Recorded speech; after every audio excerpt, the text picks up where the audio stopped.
Whoa. My name is Eliza Brock. I am 30 years old and I am a breast cancer survivor. 5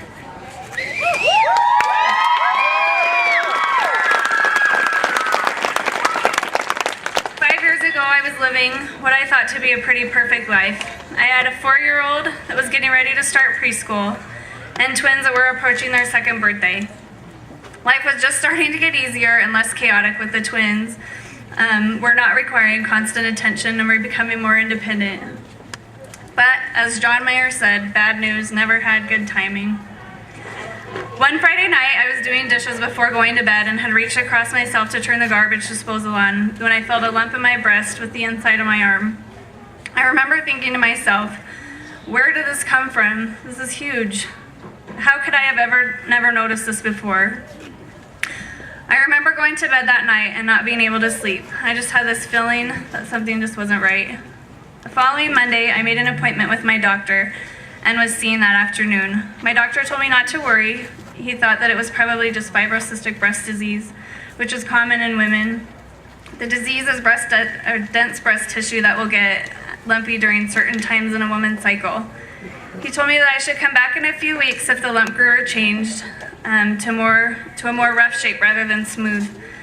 I was still very worried even though the doctor had told me not to be. I just had that bad feeling. I went back after 2 weeks and my tumor had grown and changed. What had started as a 2 centimeter mass now measured twice the size at 3.5 centimeters by 4 centimeters. They scheduled me for an ultrasound and mammogram the next day. My mom went with me to the ultrasound and mammogram. They had to go in a few different times to make sure that they got the correct view of the mass. We waited what seemed to be like an eternity before being called back to speak with the radiologist. The radiologist pointed out what a cancer tumor looked like on the picture on the wall, and then showed me my own film. The film looked identical to the picture on the wall, bright white with long tentacles sprouting off in every direction. The radiologist would have to perform a core biopsy to get confirmation, but from the film, she was almost 95% sure it was cancer. My mother and I held each other and cried. I couldn't believe what was happening. Cancer, that is an old person's disease, right? I'm sure most of us have been through the same inner dialogue. What was cancer doing in my body? How could this be happening to me? On the car ride home, my fear and confusion turned to anger. I sobbed and I remember telling my mom, I'm only 26 years old. I'm too young to die. My children are still babies. What are they going to do without me? I had to wait until Monday to have my biopsy done, which made for a long weekend. I spent the time online and reading books about breast cancer and the process of treatment and recovery.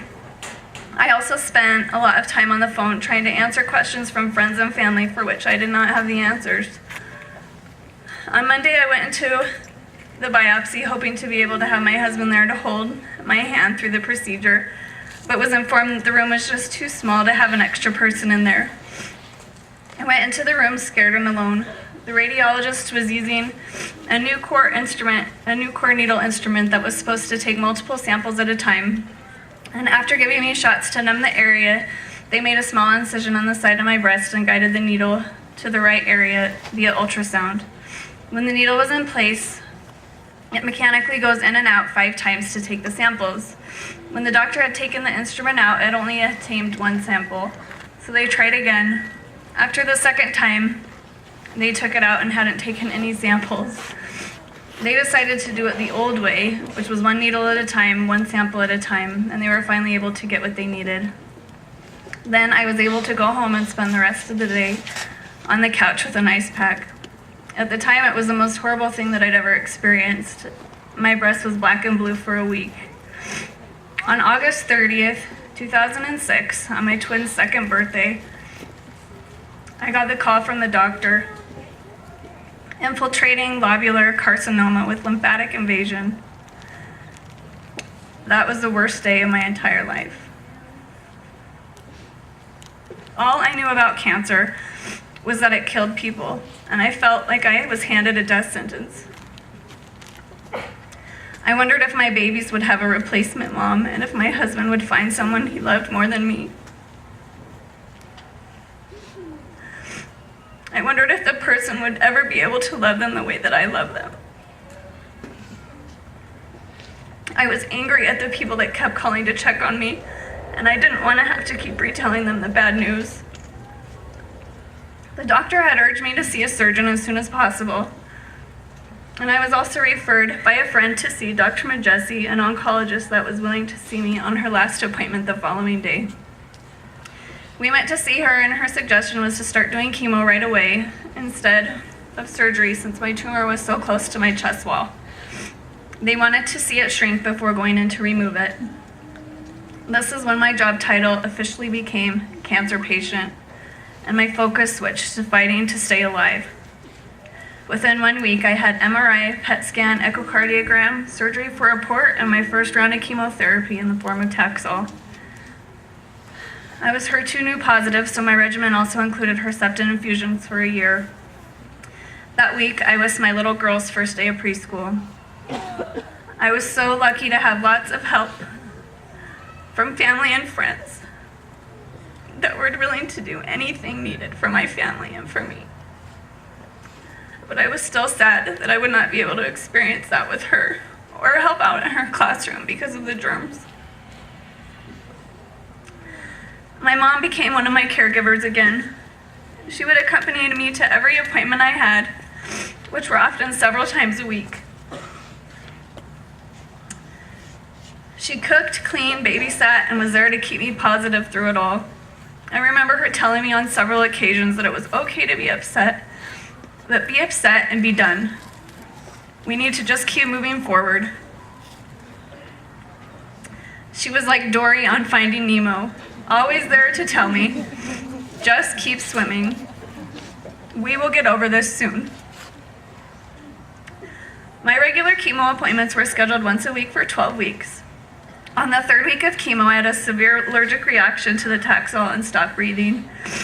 Luckily, one of my nurses was standing right next to me and reacted quickly. They got the pump shut off and the drugs in the line to reverse the effects.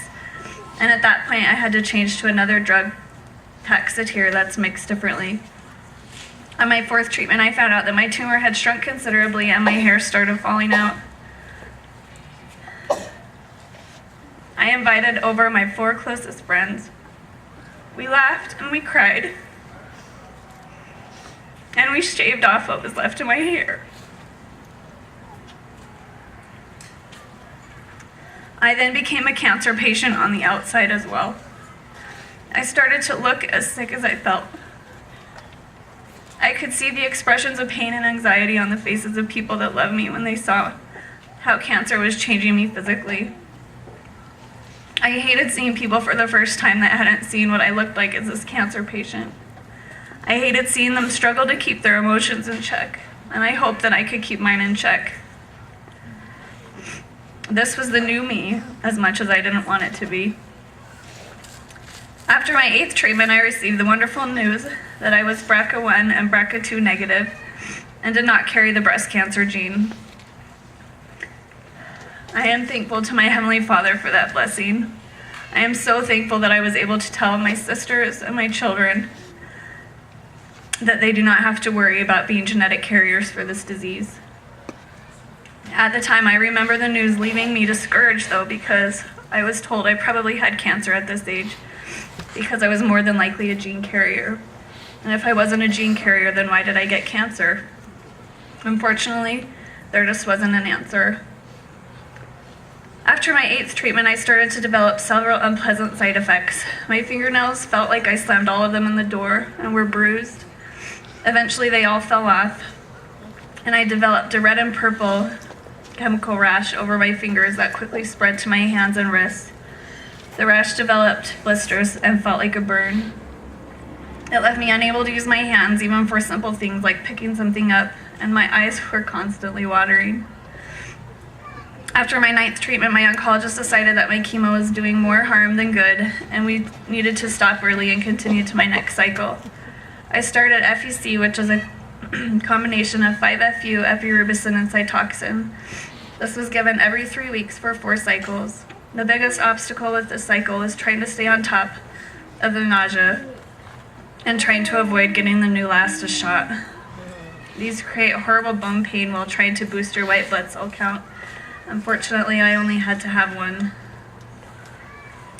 After 6 months, I had my last chemo treatment on January 17, 2007, and was given several weeks to recover before needing to undergo surgery. My oncologist, Dr. Majessi, had told me that the tumor had shrunk so much that they could not even see it on MRI, and that I had a few options with the surgery.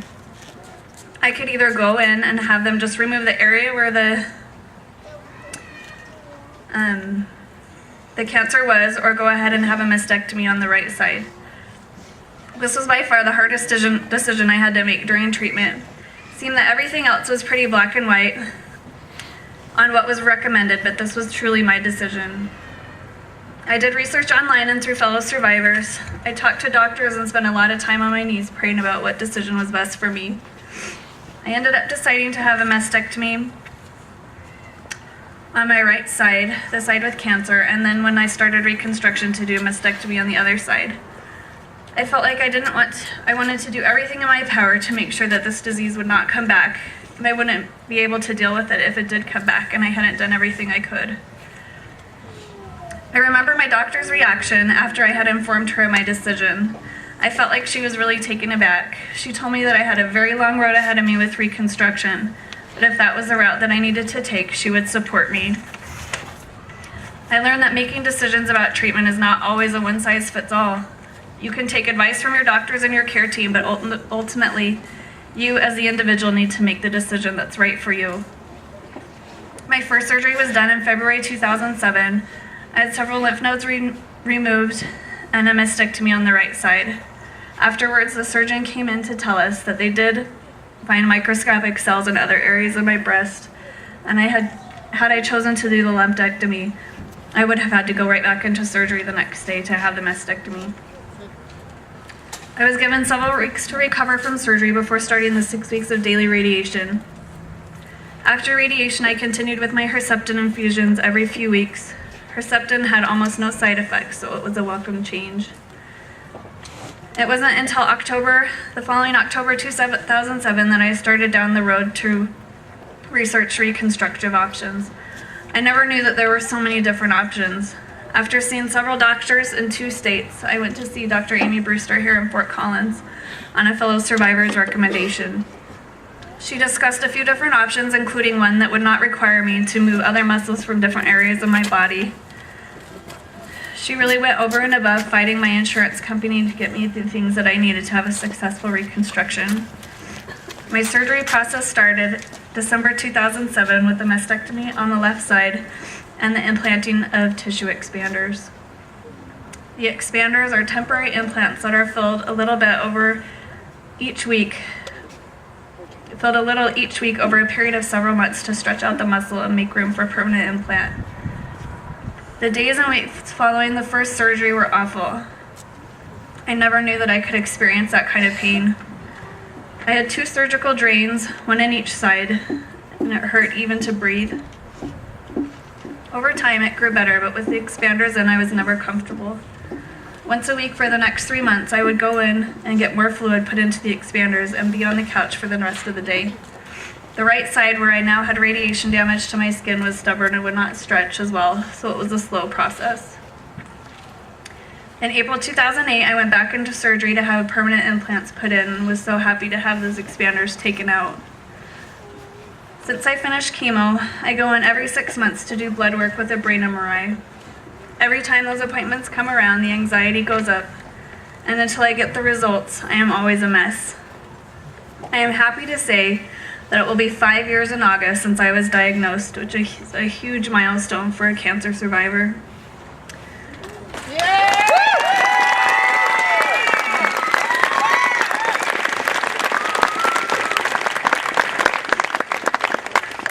I feel so blessed and honored to be here. This will also be the 5th year that I've participated in Relay for Life.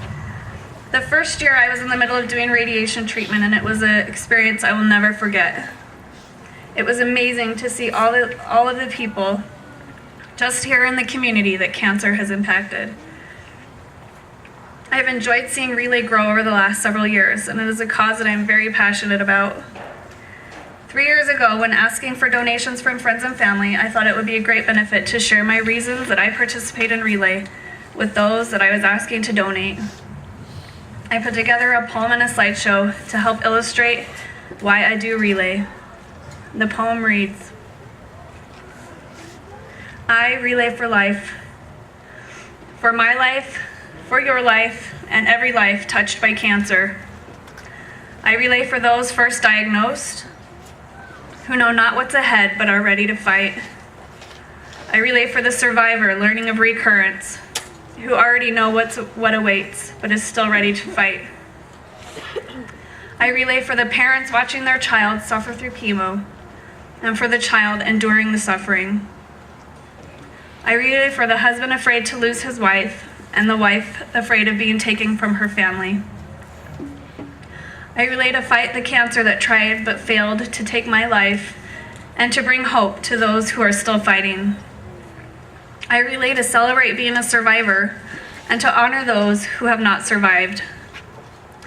I relay for those who have the determination and the will to fight, but surrender because they could not succeed.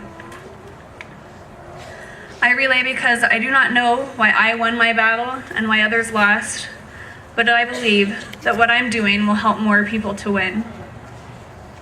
I relay for the friends I met through treatment and to honor fights won and fights lost. I relay to help calm my fears because at times I am still afraid.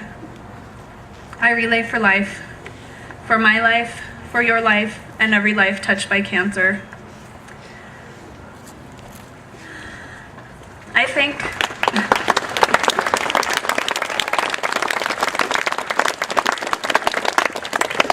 each of you for being supporters of Relay and for your great efforts towards this cause.